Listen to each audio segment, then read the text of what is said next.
오늘은 제 옛날 얘기를 조금 들려드려볼까 합니다. 친구한테 하듯이 그냥 편안하게, 차분하게 그렇게 좀 몇 가지 얘기를 나눠볼까 해요. 가끔 지인들을 만나면 저한테 그런 질문을 되게 많이 하시거든요.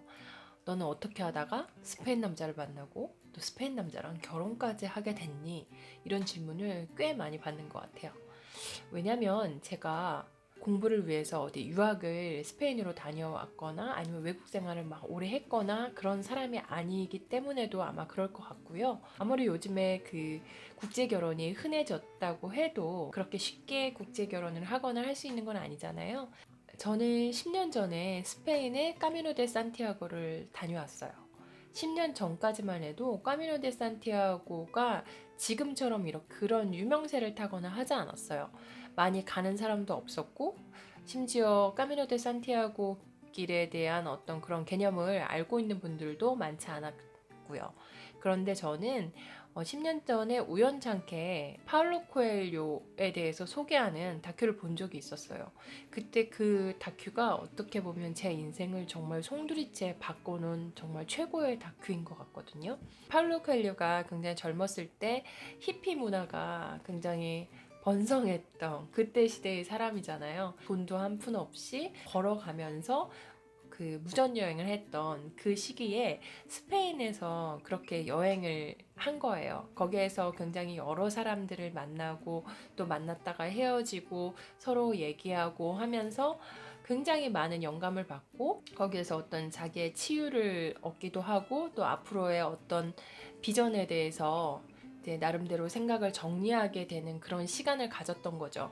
그러면서 그 스페인에서 이제 여행이 끝날 때쯤에 자기는 앞으로 작가가 될 것이다라는 결단을 하고 책을 그때부터 쓰기 시작했다. 뭐 이런 얘기를 하면서 결국 스페인에서 그런 여행을 다녀온 것이 내 인생을 바꿨고 또 누구나 한 번쯤 인생을 돌아볼 수 있는 그런 시간을 갖기를 원한다면 스페인으로 가라. 이런 얘기를 그 다큐에서 하고 있었어요. 근데 저는 그 전에만 해도 파울로 코엘료를 사실 몰랐거든요. 그 다큐멘터리를 보고서 너무 궁금한 거예요, 그 사람이. 그래서 인터넷으로 그때부터 파울로 코엘료를 막 찾기 시작했어요. 그랬더니 저는 그 사람을 그때는 전혀 몰랐지만 굉장히 유명한 베스트셀러 작가였더라고요. 그래서 그때부터 그 사람의 책을 다 찾아서 읽고 또 정말 제 바이블처럼 갖고 다녔던 게 연금술사라는 소설이었어요. 그리고 제가 봤던 그 다큐멘터리는 아침에 회사를 출근할 때 화장을 할 때 항상 틀어놓고 계속 보는 거예요. 보면서 언젠가는 내가 저 길을 걸을 거야. 언젠가는 내가 저 길을 갈 거야. 이 생각을 계속하고 잠을 잘 때도 항상 그 다큐멘터리를 켜놓고 잠을 자고 꿈속에서도 계속 생각하듯이 그냥 그런 시간을 굉장히 한 1년을 보낸 것 같아요. 왜냐면 그때는 제가 하는 일이 너무 바빴고 회사를 다니느라 다른 생각은 전혀 할 수도 없는 되게 바쁜 시간을 보내고 있었거든요. 그러다가 회사를 그만둬야겠다라는 마음을 먹은 그 시점에 정말 바로 스페인으로 가게 됐어요. 그래서 그 스페인 여행길에서 드디어 제 남편을 만나게 됩니다. 간략하게 제 남편을 만난 것부터 얘기를 드리면 그 까미노 데 산티아고 길을 걷는 그 길에 굉장히 많은 사람들을 만났다가 또 헤어지고 만났다가 헤어지고 그렇게 되거든요. 왜냐면 다 자기 페이스대로 걷는 거기 때문에 걸음의 속도라든지 자기 컨디션에 따라서 먼저 앞서거니 뒤서거니 하면서 같은 길을 걸어가는 거예요. 며칠 동안 못 봤던 사람을 오랜만에 다른 어떤 장소에서 만나면 옛날 친구를 만난 것처럼 그렇게 반가울 수가 없습니다. 사실 그리고 그때는 제가 영어를 거의 못했어요. 뭐 물론 지금도 영어를 잘 못하긴 하지만 그래도 지금은 일상적인 대화를 할 수 있는 수준 정도는 되거든요. 그리고 뭐 드라마를 볼 때 어느 정도 다 이해하는 정도의 지금 레벨은 있지만 그때 당시에는 거의 영어를 못해서 정말 간단한 문장이나 단어로만 소통을 하고 그렇게 여행을 했거든요. 그런데도 다 됩니다. 일단 영어를 못해서 해외여행을 못 간다? 그런 생각은 안 하셨으면 좋겠어요. 특히나 젊고 어리신 분들. 그리고 여행을 가고 싶은데 말이 안 돼서 잘 못 가겠다, 무섭다 이런 분들 그런 걱정 안 하셔도 되세요. 그냥 가십시오. 그리고 요즘에는 또 번역기가 굉장히 잘 되었기 때문에 걱정 안 하셔도 됩니다. 그냥 가세요. 다시 본론으로 들어와서 그렇게 여행을 잘 하고 있었는데 어느 날은 이제 혼자 그 길을 걷고 싶은 거예요. 스페인 나라 자체가 일단 우리나라의 한 5배 정도 사이즈의 큰 나라이기도 하고 우리나라처럼 그렇게 막 산이 가깝게 모여 있지 않아요. 그래서 산이 아예 없는 곳은 그냥 벌판이에요. 그래서 그런 길을 혼자 조용히 아무도 없이 걷다 보면 정말 마음이 평화로워지고 이렇게 아무 생각이 없어지는 그런 순간이 오거든요. 여행을 같이 갔던 친구가 있었는데 그 순간에는 저 혼자 걷고 싶었던 거예요. 그래서 친구한테 얘기를 해서 우리가 다음 목적지가 있으니까 그 마을에서 만나자. 그래서 조금 시간차를 두고 나는 여기에서 조금 글도 쓰고 조금 쉬었다 갈 테니 너 먼저 출발해서 가고 내일 또 같이 가자. 이렇게 얘기가 된 거예요. 이제 한국에서부터 같이 갔던 친구이고 또 이제 저보다 나이는 어렸지만 그렇게 해서 이제 가면서 알겠다고 얘기를 하고 이제 저는 그 자리에 앉아서 조금 쉬기로 했어요. 그래서 정말 그냥 바닥에 앉아서 일기도 쓰고 그리고 뭐 거기에다가 그림도 조금 끄적거리고 그리고 그냥 누워서 하늘도 보고 구름 흘러가는 거 보고 꾀꼬리 소리 듣고 그러고 앉아 있다가 주변에 사람이 하나도 없었는데 저기 멀리서 그냥 그 넓은 들판에 농사를 짓고 있는 농부 한 분이 계셨거든요. 근데 그분이 굉장히 큰 트랙터를 이렇게 타고서 밭을 갈고 계셨고 그때가 3월 달이었기 때문에 무슨 이렇게 농작물이 쑥쑥 자라 있거나 뭐 그런 시즌이 아니었어요. 그냥 그 잔디처럼 풀밭이 굉장히 초록이고 그래서 뭐 동서남북을 다 봐도 조금 약간 그 방향 감각이 없어지는 그런 풍경 안에서 제가 그 놓여 있는 노란 화살표 방향만 보고 걷는 그 길에 있었거든요. 어느 순간 이렇게 사거리가 이렇게 나왔는데 그 사거리에서 표지판이 45도 각도로 이렇게 삐뚤어져 있는 거예요. 그러니까 길이 아닌 곳을 향해서 화살표가 이렇게 놓여 있어서 근데 그 표지판이 흔들렸더라도 길가에 노란색 화살표가 놓여 있기 마련이거든요. 이렇게 돌덩이 위에다가 사람이 이렇게 노란색 페인트로 이렇게 표시를 해놔요. 그러면 그걸 따라서 가면 되는데 그 구간에서는 노란색 화살표가 이렇게 그려져 있는 돌덩이도 이렇게 누가 이렇게 발로 찼는지 아니면 바람에 무너졌는지 그 돌도 제대로 된 방향을 가리키고 있지 않더라고요. 그런 상황에서 이제 믿음도 없이 그냥 가는 거예요, 무조건. 여긴 것 같은 길로. 그렇게 한 30분을 가다가 보니까 이 길이 아닌가 봐요. 이런 생각이 드는 거예요. 그래서 안 되겠다 싶어서 다시 한 30분을 갔던 길을 되돌아와서 그 원래 위치로 돌아왔어요. 그래서 이 길을 아무리 가도 다음번 표지판이 안 나오니까 그러면은 이 길이 아니면 이쪽 길일 것이다 라고 싶은 곳으로 다시 길을 가기 시작했어요. 그렇게 또 한 30분을 계속 걸어가는데 아무리 걸어가도 다음 표지판이 안 보여요. 그래서 이 길이 아닌가 봐 싶어가지고 다시 제자리로 돌아오면서 생각을 했죠. 아까 봤던 그 농부 아저씨한테 물어보려고 딱 봤는데 아저씨가 밭을 다 갈고 집에 가신 거예요. 없는 거예요. 들판에 트랙터도 없고 아무도 없어요. 정말 광활하게 넓은 들판이에요. 여러분들이 한국에서 보는 그런 논밭을 생각하시면 안 되고요. 진짜 없어요. 아무것도. 저 끝까지 허허 벌판밖에 안 보이는 거예요. 그래서 더 이상 이제 뒤로 돌아갈 수도 없고 다시 왔던 길을 다른 길을 찾을 수도 없어서 그냥 그 자리에 주저앉아서 에라 모르겠다. 여기서 그냥 기다리면 누가 지나가겠지. 그래, 한 명은 지나가겠지. 그런 생각을 하면서 그냥 자리에 앉았어요. 앉아서 그냥 그 자리에 앉아서 낮잠을 잤어요. 제가 할 수 있는 게 아무것도 없는 거예요. 전화를 할 수가 있나? 뭐 지도가 있기를 하나? 뭐 할 수 있는 게 없어가지고 그렇다고 돌아갈 수가 있나? 없어서 그냥 누워서 잤어요.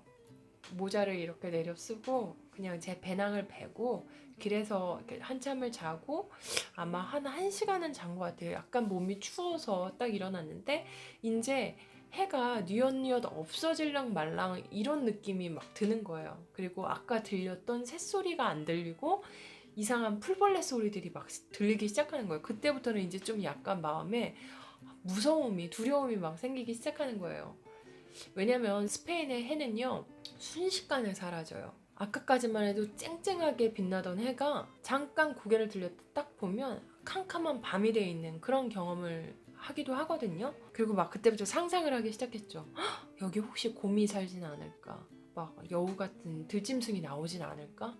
지금 생각해보면 그게 정말 넓은 들판이어서 아마 그런 위험한 동물이 살지는 않았을 것 같아요. 산이 있는 게 아니었기 때문에. 근데 그때는 너무 무섭더라고요, 갑자기. 어떡하지 하면서 이제 계속 누군가 오기를 기다리면서 있다가 저기 멀리서 이렇게 점같이 누가 오는 거예요. 그래서 정말 제가 이렇게 보면서 저 멀리에서 누가 막 오는 게 이렇게, 그때가 이렇게 언덕이라 그랬잖아요. 낮은 언덕에다 이렇게 갔다가 사라졌다가 다시 이렇게 나타났다가 사라졌다가 나타났다가 사라졌다가 하면서 사람이 오니까 제가 너무너무 반가워서 막 손을 흔들면서 씩 웃으면서 막 이렇게 손을 흔들었어요. 그랬더니 그쪽에서도 저를 알아보고 이게 정말 그 느낌이 느껴져요. 정확하게 보진 않지만 이렇게 씩 웃는 느낌? 그래서 그쪽에서도 이렇게 손을 막 흔들더라고요. 누군지도 모르고 너무 반가운 거예요. 그냥 사람이어서.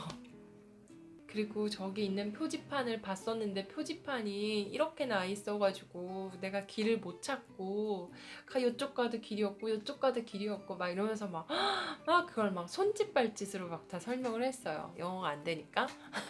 그랬더니 그 남자가 계속 얘가 뭔 말을 하나 이러면서 저를 이렇게 한참 보면서 막 이렇게 듣다가 씩 웃더니 가방을 딱 내리더니 자기 배낭 안에서, 진짜 저는 아직도 그게 기억이 나거든요. 그 낡고 오래된 그 파일에 이렇게 되게 귀여운 캐릭터가 하나, 이렇게 빨간 캐릭터가 하나 그려져 있었던 것 같아요. 토끼였나? 뭐 이런 캐릭터가 그려져 있는 되게 낡고 오래된 그 파일을 딱 꺼냈는데, 그 파일 안에 자기가 집에서 복사해온 그 까미노 데 산티아고 길 지도들이 이렇게 복사본이 다 차곡차곡 쌓여 있더라고요. 그 중에서 이제 지금 이 길에 해당하는 그 지도를 딱 꺼내서 이렇게 보더니 저를 이렇게 딱 보여주면서 Just go, go ahead 이러는 거예요. 그러니까 다른 길이 없는 거예요. 그 지도를 보니까 그냥 이렇게 직선인 거예요. 그거 보고 이제 딱 눈이 마주치는 순간 막 둘이 같이 웃었죠. 왜냐면 사실 그 지도를 봤을 때는 길이 이거 하나인 거예요. 큰 길로 쭉 계속 그냥 직진만 하면 되는데 제가 어떤 확신이 없고 또 지도도 없고 아무것도 없으니까 그 세세한 길까지도 다 길로 보였던 거예요. 그냥 직진을 해서 쭉 가면 되는 거였었거든요. 그 이후로는 이제 그 친구랑 같이 그 길을 계속 같이 걸어가면서 이제 나는 한국에서 왔고 너는 뭐 어디에서 왔니? 막 이런 얘기를 하면서 너는 이름이 뭐고 뭐 반갑다 막 이렇게 얘기하면서 그때 만났던 그 친구 알렉스가 지금의 제 남편이거든요. 청소년은 아니었습니다. 그래서 몇 살이냐고 물어봤는데 그때 한국 나이로는 아마 25이었을 거예요. 저보다는 7살 어린이지만 그래도 청소년은 아니었죠. 그래서 나는 너 처음 봤을 때 청소년인지 알았다. 막 그랬더니 막 자기도 웃더라고요. 자기도 그런 얘기를 많이 듣는데요. 그래도 저보다는 한참 나이가 어렸기 때문에 그때까지만 해도 이 남자가 제 남편이 될 거라고는 정말 한 번도 생각을 해본 적이 없었어요. 진짜로. 정말 꿈에도 생각해보지 않았고 제가 느꼈던 그때의 감정은 자유로운 영혼의 밝은 아이, 약간 밝은 영혼, 그런 느낌이었어요. 제가 처음 느꼈던 그 친구의 스마일은 정말 나이스했고 때묻지 않은 순수함이 정말 얼굴에 나 순수 이렇게 써있고 나 고민 없음, 나 걱정 없음, 약간 이런 느낌이었어요. 제가 받은 느낌은. 왜냐면 저는 굉장히 많은 걱정과 인생의 무게를 느끼고 떠나간 여행이어서 아마 더 그렇게 상대적으로 비춰졌을 것 같아요. 그렇게 만나서 이제 다음 마을에 갔을 때 이제 제 친구를 다시 만나게 되고, 그러면서 같이 머문 그 숙소부터는 이제 같이 여행을 다니게 됐죠. 그러면서 또 많은 사건, 사고들이 벌어지게 됐습니다. 제가 이제 또 사회생활을 하면서 몸이 되게 많이 아플 때가 있었어요. 아프고서 막 회복이 조금씩 되려고 했을 때 이 친구가 생각나는 거예요. 그 친구의 밝았던 미소. 정말 스페인의 태양만큼 밝게 빛나는 그 친구의 미소가 너무 그립다라는 생각을 했어요. 그게 뭐냐면 내가 만약에 다시 스페인에 가서 그 태양을 쏘이게 된다면 내가 이렇게 아픈 몸과 마음이 치유되지 않을까 하는 그런 생각이 막 드는 거예요. 그래서 어느 날 제가 그 친구한테 이메일을 보냈어요. 스페인에 다시 한번 가고 싶다. 막 이런 식으로 이제 이메일을 보냈는데 그 친구가 나 지금 영국에 있다가 요번에 스페인에 언제 들어갈 건데 네가 괜찮으면 내가 스페인에 있는 동안 우리 집으로 놀러 와라. 뭐 이렇게 얘기가 되는 거예요. 그래서 정말 가도 돼? 정말 가도 돼를 몇 번을 물어봤는데 그냥 와 이렇게 된 거예요. 그래서 그 친구랑 아무런 연락이 없다가 몇 년 만에 제가 바로 스페인으로 또 가게 되죠. 그 친구네 집으로. 그렇게 해서 다시 두 번째 만남이 시작됐어요. 그때도 여러 가지 정말 엄청난 사건들이 많이 발생을 했는데, 그리고 사실 이런 전체 얘기를 하려면 약간 19금도 섞여야 되는데, 만약에 국제 결혼을 하고 싶으시거나 국제 연애를 해보고 싶으신 분들이 계시다면 제가 드리고 싶은 말씀은 그런 사람을 만날 수 있는 공간으로 나를 옮겨가라 이겁니다. 그리고 저는 국제 연애를 하고 싶어서 뭐 스페인을 갔던 게 아니잖아요. 저는 오히려 거기 가서 굉장히 많은 남자한테 대시를 받았어요. 사실 제가 그때 33살이었는데 그때 좀 괜찮았나 봐요. 사실 지금 옛날에 찍었던 사진이나 비디오 보면 전혀 안 괜찮았거든요. 근데 아마 제가 성격적으로 되게 오픈마인드였었고 되게 잘 웃었거든요. 네, 기본적으로 되게 밝은 성격을 갖고 있어서 그런 면이 많이 어필됐고, 제가 기본적으로 한국보다는 외국에서 좀 잘 먹히는 것 같아요. 요즘에도 밖에 나가면 가끔씩 우리의 첫 만남은 그렇게 시작됐어요. 까미노 데 산티아고에서 제가 길을 잃고 헤맸을 때 천사처럼 나타났었거든요. 정말 제 눈에는 천사보다 더 천사처럼 보였어요. 그의 해맑은 미소. 지금 제가 제 남편이 될 줄은 정말 상상도 못했지만, 다음에 기회가 또 된다면 어떻게 재회를 해서 연인으로 발전하게 되었는지 그런 얘기도 제가 언제 한번 또 만들어 볼게요. 오늘은 제가 남편을 어떻게 처음 만나게 되었는지에 대해서 말씀을 드렸는데 조금 재미있으셨나 모르겠어요. 이거 편집을 잘해야지 성공할 것 같은데, 아니면 이것도 다 갖다 내다 버릴 것 같으니 불안감이 듭니다. 이 영상 끄시기 전에 좋아요, 구독, 알람 설정, 아니면 밑에 댓글이라도 한 줄 남겨주시면 감사하겠고요. 오늘도 여러분 건강한 하루 보내시길 바랍니다. 끝까지 시청해주셔서 감사드려요. Muchas gracias. Hasta luego. 오늘도 망했어.